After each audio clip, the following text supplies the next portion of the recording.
Hello, it's Edwin Jones here. I hope you recognise me with my lockdown beard, and I've lost one of my crowns at the front of my mouth, which I can't get put back until after the COVID restrictions are lifted. Anyway, it's such a pleasure to wish you happy birthday. I first got involved with Always People First in the late 90s, I think, when the organisation was struggling to get resources and wanted to become stronger. And for a short while, I helped chair the committee. And one of the best things we did was appoint Yvonne Boxall, who really made the difference and worked so hard to support the group and get things sorted, get things organised. We got some funding for Shirley and David Lowe, who have 2 children with learning disabilities, to undertake a proper review of the organisation and help us with strategy and direction and how to organise things. So they, together with Yvonne, really laid the foundations, very strong foundations for us. So that people with learning disabilities could have a voice, choice and control, really. Since those times, it's been such a pleasure for me to see the organisation go from strength to strength and support more and more people. There have been so many challenges, haven't there? Just get people to listen, really, to the voice and what people and the experience and what people with learning disabilities are saying. Still a battle. Funding has been a continual problem.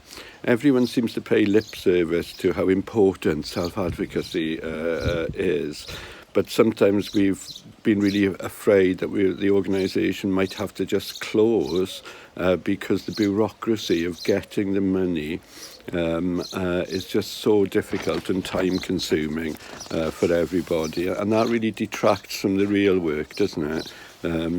But anyway, I think also lots of organisations seem to expect Always People First to be able to do work so they can tick a box that they've consulted people with learning disabilities, but they don't really give people the proper voice and control that they should have. But with continued work, I'm sure we're going to get there in the end.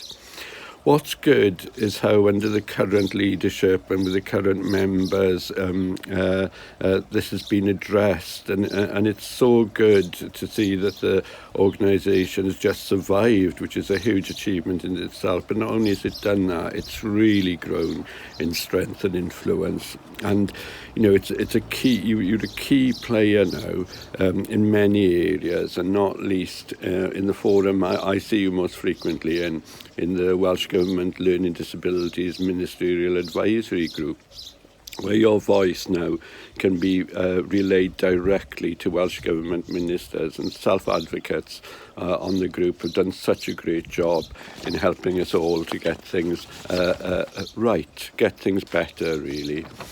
I think one of the organisation's biggest achievements is that to get the voice of people with learning disabilities right at the heart of Welsh Government, and to have influenced so many of the recent policy decisions that are taking us forward.